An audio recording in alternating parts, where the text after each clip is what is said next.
ኢትዮጵያውያን ተስፋቸውን ከአፈር ጋር አዋህደው ነጋቸውን የለመለመች አድርገው ሊወልዱ 2011 ዓ.ም በ353 ሚሊዮን ችግኝ የአንድ ጀንበር ተከላ አህዱ ብለው ዛሬ በ2018 800 ሚሊዮን አዲስ የታሪክ ምዕራፍ ሊጽፉ ዝግጅታቸውን ጨርሰዋል። በአንድ ጀንበር በ100 ሚሊዮን የሚቆጠሩ ችግኞች ተተከሉ ሲባል ለመሆኑ ይህ ሁሉ ችግኝ እንዴት ይቆጠራል? የጸደቀውስ በምን ይታወቃል? የሚል ጥያቄ መነሳቱ አይቀርም። ነገሩ ወዲህ ነው። ኢትዮጵያውያን ችግኝን ከመትከል ባለፈ የጽድቀት መጠናቸውንና የደን ሽፋንን በእውነተኛ ጊዜ ወይም ሪል ታይም መከታተል የሚችል ዘመናዊ ቴክኖሎጂ ታጥቃለች። ላይዳር ቴክኖሎጂ ይባላል። ላይት ዲቴክቲንግ ኤንድ ሬንጂንግ ነው። ብርሃን በመልቀቅ ከዛ ሪፍሌክታንሱ ተነስቶ ይሄ እንጦጦ ላይ የተደረገ ነው። በአንድ ጊዜ ትሪዎችን ካውንት አድርጎልናል። 36500 ምናምን የሚሆኑ ትሪዎች እንጦጦ ላይ ያለው የሆነች ፓርት ነች። የሆነች ፓርሰል ተወስዶ ነውና በአንድ ጊዜ ይሄን ያህል ካውንት አድርጎልናል። ዴን ቴራሶሊድ በሚባል ደግሞ ሶፍትዌር በዛ ሶፍትዌር ደግሞ ታግዞ የትሪዎቹ ዩኒክ አይዲ ይሰጥልናል። ለእያንዳንዱ ዩኒክ ከለር ይሰጥልናል።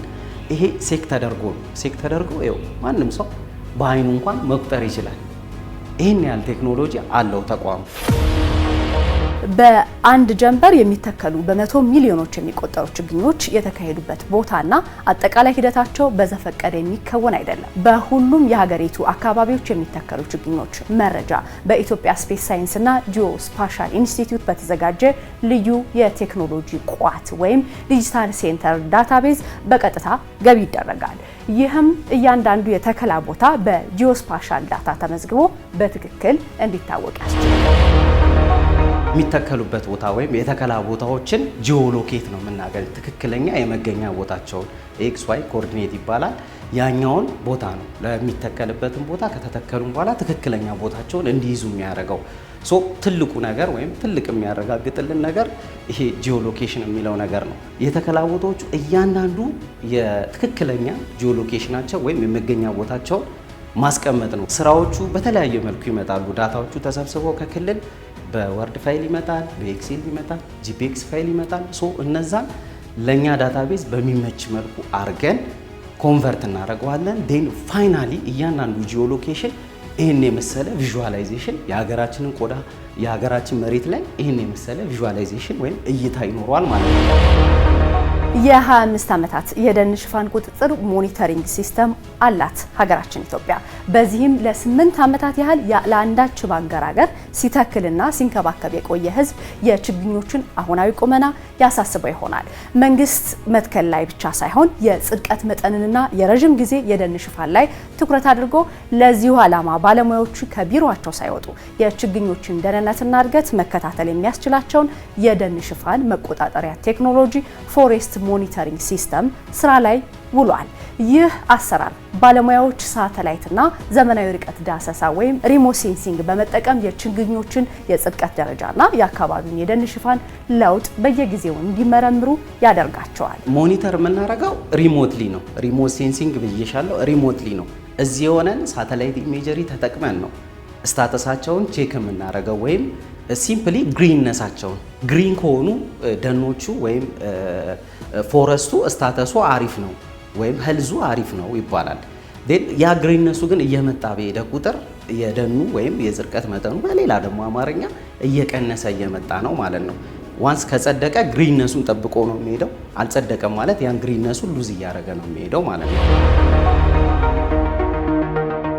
የአንድ ጀንበር ተከላ ዳሽቦርድ በኢትዮጵያ ሳይንስ ስፔስ ሳይንስ እና ጂኦስፓሻል ኢንስቲትዩት በኩል ከግብርና ሚኒስቴር ጋር በመተባበር የበለጸገ ዳሽቦርድ አለ። ሲቹዌሽን ሩም ውስጥ ይሄ በየሰዓቱ ዳታው እየተሳለጠ እየተቀነባበረ ለሚዲያ እየተገለጸ ይሄዳል። እያንዳንዱ የሚተከሉ ቦታ ራሱን የቻለ ኢትዮ ግሪን ሌጋሲ የሚል ፖርታል ወይም ዌብሳይት ለምቷል። በዚሁ በእኛ ተቋም እዚህ ፖርታል ላይ ኤቭሪ ዲቴል እያንዳንዱ ያለው ነገር ምን ያህል ሴት ምን ያህል ወንድ ምን ያህል ሰው ተከለ ከሚለው ባለሙያ ምን ያህል ባለሙያ ተሳትፎበታል የሚለው ምን ያህል የችግኝ መጠን የቦታዎቹ ስፋት የት እንደሚገኝ አስተካዩ የችግኙ አይነት የችግኙ ታይፕ የምንለውም ነገር ኤቭሪ ዲቴል የያዘ ሄክታሬጁ በዋንዴን ካምፔኑ ለምሳሌ ምን ያህል ሄክታር ኢትዮጵያ ተከለች የሚለው ኤቭሪ በሄክታሬጅ በፓርቲሲፓንት በኤሪያ በሎኬሽናቸው በትክክለኛ ሎኬሽናቸው ሙሉ ዲቴይሉን ያስቀምጥልናል። ላይቭም ነው ማየት እንችላለን። ዋንዴን ካምፔኑ ላይቭ ስለሆነ እየተካሄደ ያለው which is ሪከርድ ነው፣ በየአመቱ ሪከርድ ነው። ከ4.5 ጀምረን አሁን በዚህኛው አመት ወይም በ2018 ደግሞ ወደ 800 ሚሊዮን ነው ለመትከል ዋንዴ ያሰብነው። ሶ ኤቭሪ ዲቴይል ሪከርድ ሆኖ ስለሆነ ለምሳሌ የባለፈው አመት 102% ሆኗል። ከታቀደው 102% 100%ን አልፎ ብዙ ተክለናል ማለት ነው። ሶ ሪል ታይም የሆነ የመረጃ ምንጭም ነው፣ ሪል ታይም የሆነ ዳታ ነው ኢንትሪ የሚደረግበት። አረንጓዴ አሻራ ችግኝ ተክሎ ከመተው ያለፈ ሀገሪቱ ወደ አዲስ የአካባቢና የኢኮኖሚያዊ ምዕራፍ የሚያሻግር ሳይንሳዊ መንገድ ተከትሏል።